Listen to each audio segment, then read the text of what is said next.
So tell me, June 1st was a heck of a day here in town, and what happened? I wanted to get back home, and I did see the skies were very dark in the rearview mirror. I called Jenna and said, it's not looking too good. Why don't you grab the baby and Truth and meet me at the house? I'll be home like about 3:30.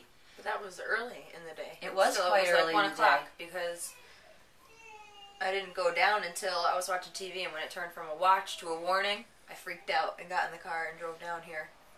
And you were just getting here too. It was Right. What I did when I got here is, I don't know. It's just, I don't know whether it's an intuition. I loaded all the animals with extra hay all inside their sheds, and checked their water, and came in the house and moved the birds out of the way. Moved the birds away from the windows. Yeah, filled up, and filled up some jugs with water. Because I've done that previously when it wasn't obviously tornado, it was storm warnings, and I thought it'd be pretty foolish if I didn't do it this time. We got off guard. Mm-hmm. So did that, and we were prepared. She came in, and we talked about it. We were watching TV, and we watched the storms coming across the television. We talked to Papa in Agawam, because it was in the Agawam area, and then Dad in Springfield, and just they kept coming closer, and they said Monson, and then it turned to from a watch to a warning. Mm-hmm. And so tell me, what did you see? How did you know the storm was coming your way? It was dark. Turned like pitch black. Hail? The hail started off little, and then it was bigger than a lemon. We watched the news, and the screen went blue. Remember? Yeah, it went like when they come across with the the alerts. And what did it say? It was tornado warning. The beep, beep, beep. If you're in Monson, and then take cover. Get in your cellars. They yelled. They were yelling. The guy was yelling on the news.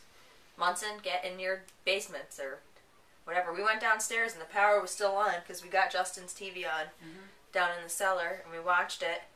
Mom went outside and came in with like little pieces of hail, and then she came in with huge pieces of hail. And I said I was going to go check the horse. Jenna said, I don't think so. Because I was scared. It was scary. Yeah, but we had a plan. We truly had a plan. I have to say, there's so many people that I heard that they were caught off guard, but we threw the sleeping bag on the floor, Justin's bed, and she had the dog. I tied my dog around my waist because I had the baby in my hands too. So. And we had the other two dogs. And the two.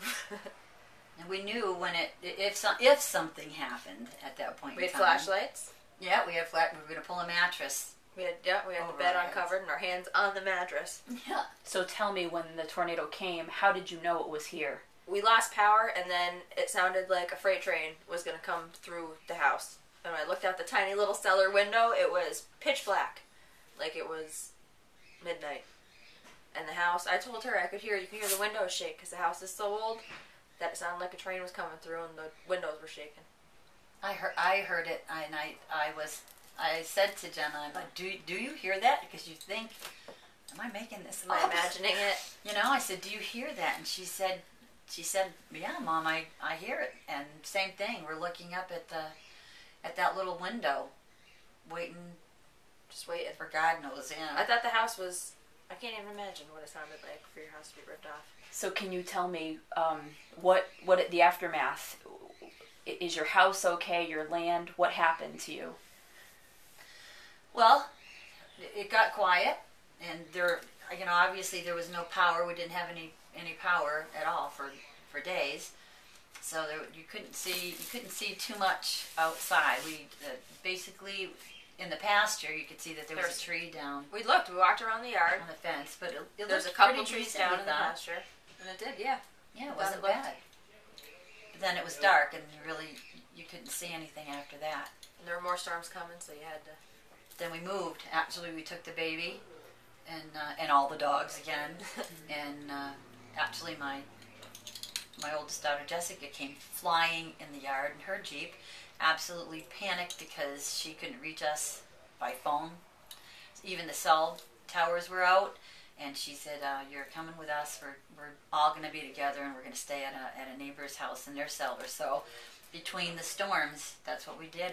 We left here with the animals that we could take. Mm-hmm. So you lost 40 acres. Can you talk about that briefly? The next day, we ended up kind of taking. Well, we had to check the pasture for other fences. Check the fences to be down, because we knew the one was down and had to be they cut a tree off of it. And when you get out there now in daylight, there's shingles and pieces of a kid's play table.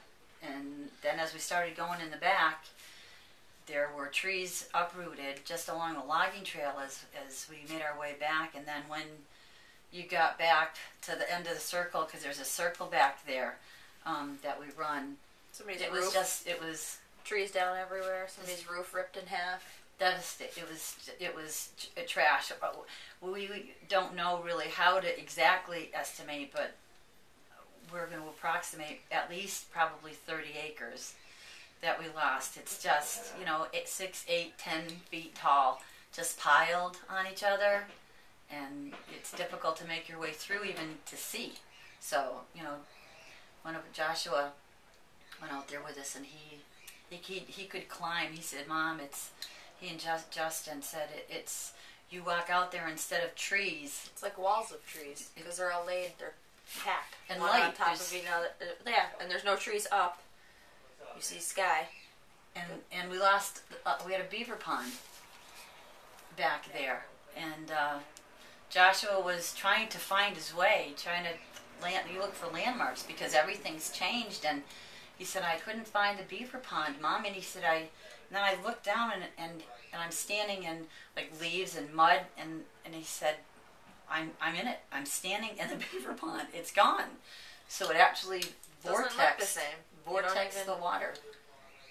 They're all laid down.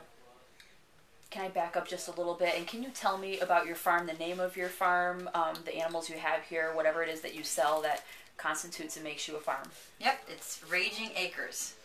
And that was Jonathan named it that. Everybody had to throw a name in, whatever they thought. And because we just thought Raging Acres kind of fit us.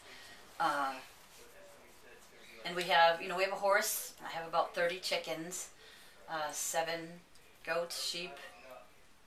We sell cordwood to help support the farm part, and eggs. A lot of eggs, and we do really good with our eggs. It started off just as a little thing where we had the chickens for us, and they laid so many eggs, and people kept calling the house, wanted the Looking eggs. for So it's eggs and the cordwood. So that's devastating to us because when we bought this property, when my husband had it logged, we did such a good job in selecting the trees. So the oaks that were left back there were probably 80 to 100 years old, and they're just ripped out by the roots. And I don't know how you even get back there to even start to try to do anything. It's just horrible. It's a horrible situation. We feel terrible, of course, for the people who lost their house, and so many of our friends did. And it's hard to kind of put in perspective because they're trees, but to us, it's frightening. I go back there and the pines are dying, and they let off a really heavy scent of pine, and it's sad. It's really sad. Thank you. Thank you. Anything to say to our friends at Farm Aid? Well, we went to your concert. Talk to them. We went to your concert. Little did I know Thank that we'd be locked in something like this, but thank you for listening to our story, and we appreciate whatever help that you have for us. And Thank you for your love and support.